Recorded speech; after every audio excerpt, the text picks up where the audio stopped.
Okay, salamat sa inputs nyo. Habang iisipin pa, makikita nyo maraming interrelations. At kapag sa church, meron isang prinsipyo, pag-aaralan in a few weeks from now, interdependence, because everything is interrelated and overlapping, we operate in that way, rather than thinking, ito dito, dyan ka, dyan ka, dyan ka, hindi. Lahat ay interrelated and overlapping. Ganun ang iglesia. Okay, tuloy po tayo sa page 14 sa ating implementation guide. At ngayon, tingnan natin, ano ang mahalagang katangian na palalakasin sa inyong iglesia. Ang pangkaraniwan reaction, kanina pinag-usapan natin, ano yung reaction nyo sa 8 qualities. Ang pangkaraniwan reaction sa 8 qualities ay, nako, lahat nawalo na yan. Iyan ang kailangan sa aming iglesia.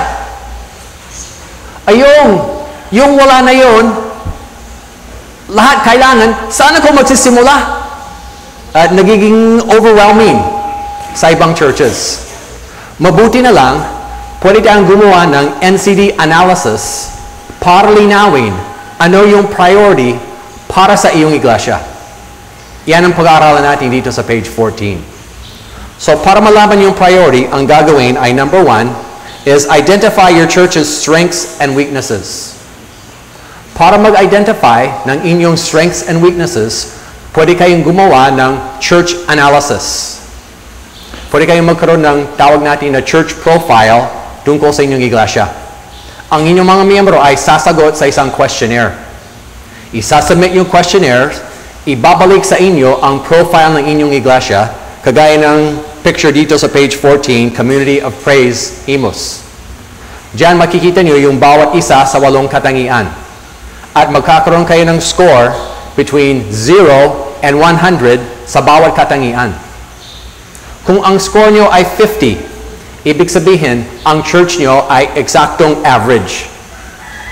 Kung ang score nyo ay 49 pababa sa isang katangian, ibig sabihin, ang church nyo ay weaker than average in that quality. Kung ang score nyo ay 51 pataas, ang church nyo ay stronger than average in that quality. So, ihahambing ang inyong iglesia sa ating database ng Philippine churches. So, hindi ihahambing ang church nyo sa international database. Hindi ihahambing ang church nyo sa church sa Singapore, US, Australia, or anywhere. Dito na lang. So, malalaman kung ang strength nyo compared to other Filipino churches. So, yan ang unang gagawin. Identify your church's strengths and weaknesses. So, dito po sa sample church, Community of Praise Imus, ano ang kanilang strength? Ano ang kanilang weakness? Ayon sa diagram sa page 14. Pwede po ba pag-usapan, take 1 minute, identify what is this church's strength, what is this church's weakness. Meron kayong 1 minute lang po. Okay, time's up po. Okay, madaling makita yung strength and weakness sa church na ito. Yun din ang gagawin for your church. Malalaman niyo yung strengths and weaknesses sa church niyo mismo. Kapag alam niyo ang inyong strengths and weaknesses, ang susunod na gagawin ay number 2, work on your weakness. Ang pangkaraniwang tanong ay, Kuya Dave, anong gagawin? Work on our strength or work on our weakness? Gagamitin ang strength, but you will work on the weakness. Yan ang pinaka-makakatulong sa inyong iglesia. Ang ating iglesia ay pwede natin ihambing sa isang barrel, kagaya ng picture sa page 14. Diyan sa barrel, makikita natin na may iba't ibang pirasong kahoy. May mababa, may mataas. Tapos sa loob, may tubig. So dito po sa barrel na ito, kung ipapasok ang tubig, hanggang saan pwedeng maabot ng tubig? Kung ibuhos tuloy. Yun, hanggang sa pinaka mababang kahoy sa barrel na yan. So kung ipapasok pa ang tubig, pag naabot na yung pinakamababang kahoy, kung ipapasok pa ang tubig, anong mangyayari? Yun, apaw, tuloy-tuloy. Ang barrel na ito ay larawan o picture ng iglesia. Yung bawat piraso ng kahoy ay kinakatawan ng isang katangian ng iglesia. yung mataas na pirasong kahoy ay kinakatawan ng malakas na katangian sa ating iglesia. Yung mababang pirasong kahoy ay kinakatawan ng mahinang katangian ng ating iglesia. Tapos yung tubig ay kinakatawan ng size ng ating iglesia in quantity, membership, yung bilang na uma-attend sa worship service, yung size ng building, yung membership size. Ngayon, saan maabot yung tubig? Hanggang sa pinakamababang kahoy. Ngayon, kung ito ang iglesia, yung size ay pwedeng lumago o pwedeng mag-arise yung tubig hanggang sa pinaka-mahinang katangian ng iglesia. Yan ang capacity ng iglesia. Sang-ayon sa pinakamahinang katangian. Kung ibubuhos pa ng pagpapala ng Diyos sa inyong iglesia, ang inyong iglesia ay hindi lalago pa.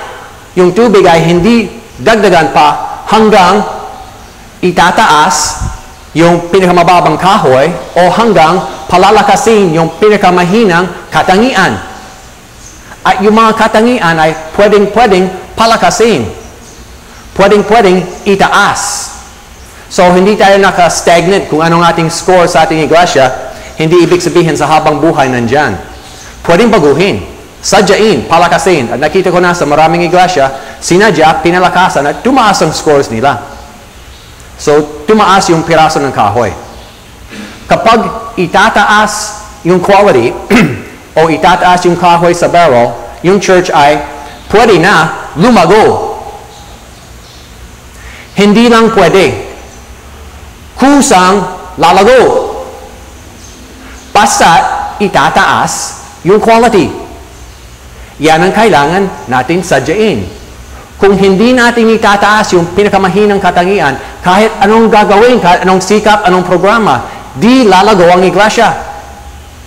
May hadlang naabot na ang ating capacity.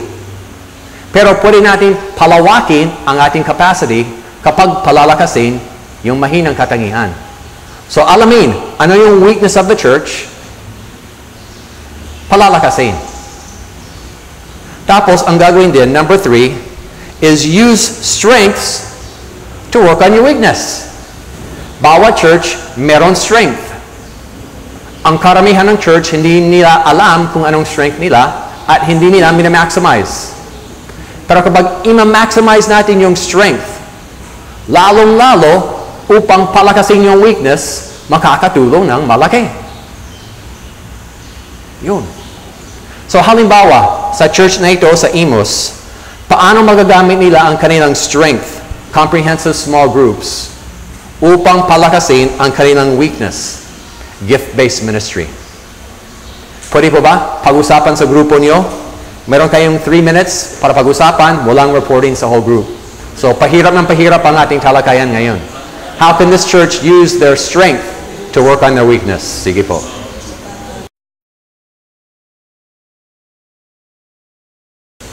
Okay, time's up po. Okay, marami kayong ideya kung paano magagamit nila ang kanilang comprehensive small groups upang palakasin yung gift-based ministry. Gusto ba ninyo malaman yung pinaka-tamang sagot? Pinaka-tamang paraan? Okay. Ang pinaka-tamang paraan para palakasin yung gift-based ministry nila ay bahala kayo. Pampaisip lang. Kayong mag-iisip. Lalo pagdating sa inyong iglesia, kayong mag-iisip kung anong gagawin, gamitin ang inyong strength para palakasin ang inyong weakness. So, exercise lang ito. Okay, ngayon, dadako na tayo sa number 4. Number 4, other qualities also improve. Other qualities also improve. Basta't palalakasin yung weakness, yung ibang qualities ay lalakas din. Dahil po, they're all interrelated and all overlapping. Meron iba't ibang weakness in the church, iba't ibang gap. Maliit, malaki. Hahanapin natin yung pinakamalaki. Yung pinakamalaki, kapag takpan natin yan, ayusin natin yan, dahil they're all interrelated, yung ibang katangian ay lalakas din. Maganda. The key is work on the weakness. Okay, halimbawa sa church na ito sa Imus, kapag palalakasin nila ang kanilang gift-based ministry, paano po lalakas din ang ibang katangian? Pwede po ba? Pag-usapan sa grupo, you have 4 minutes. Diyan sa group lang, no reporting.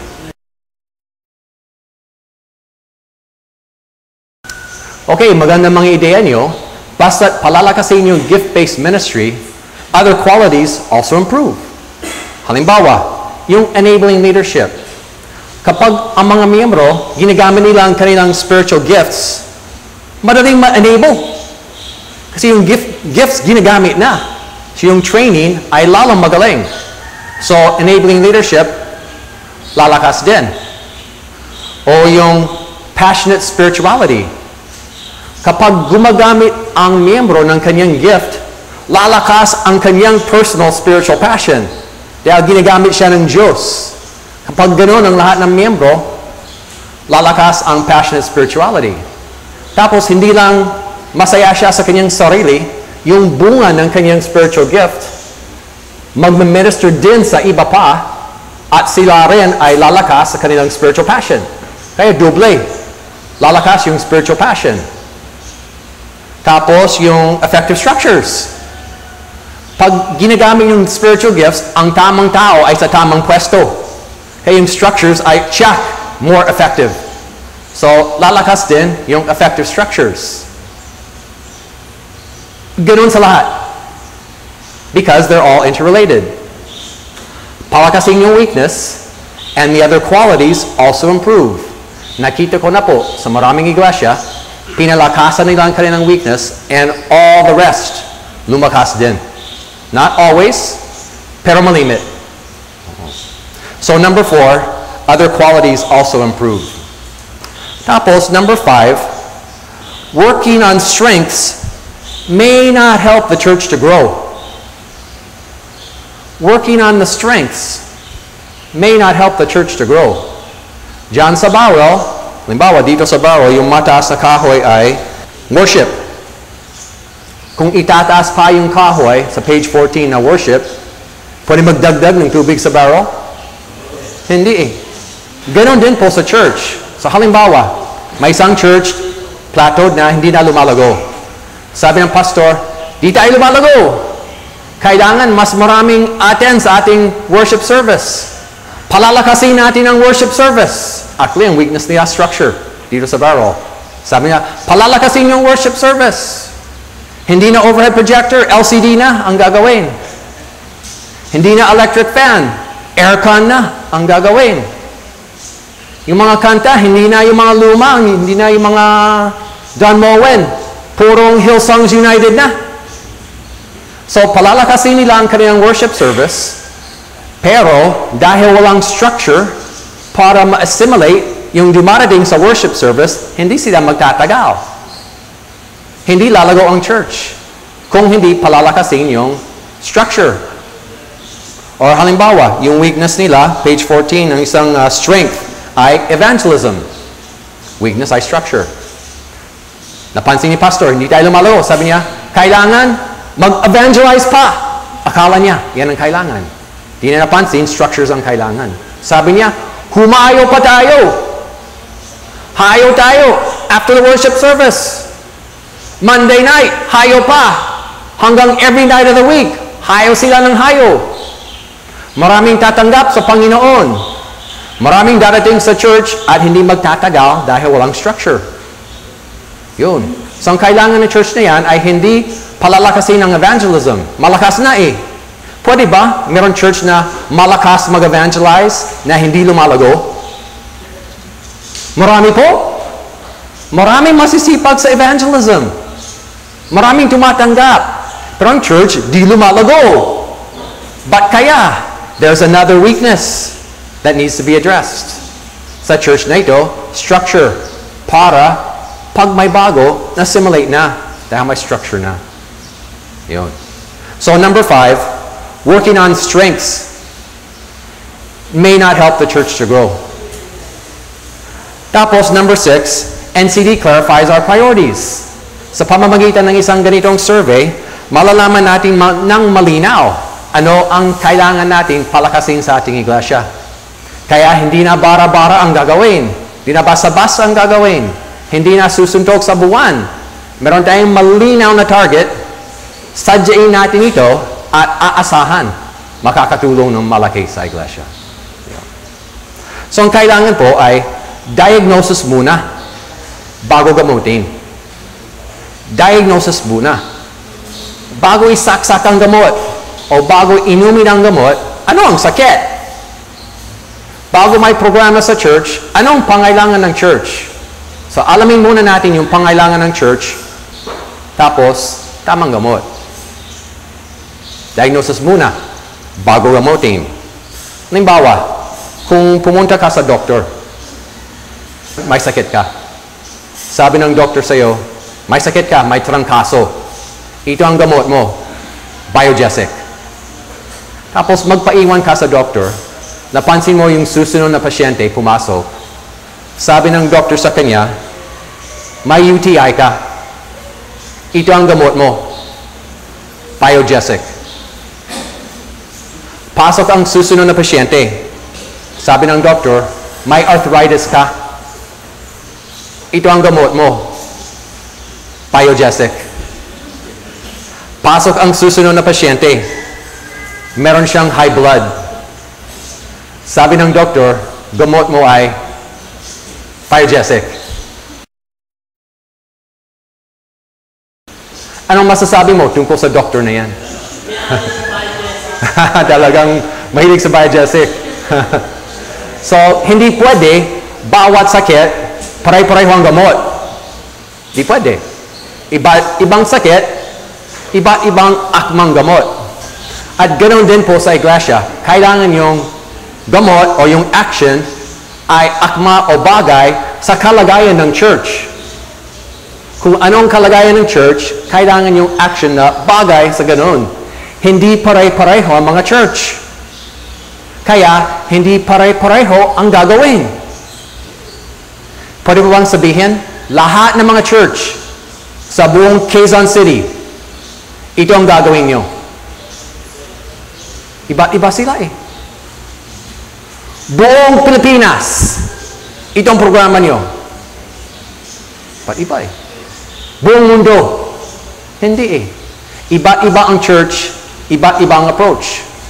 Kaya ang kailangan ay diagnosis muna, tapos akmang approach na bagay sa iyong iglesia. Okay, meron tayong interaction. Bottom of page 14. What are some of the benefits of clarifying a church's priorities through an analysis? Pwede po ba pag-usapan sa inyong grupo? 2 minutes po. Sige.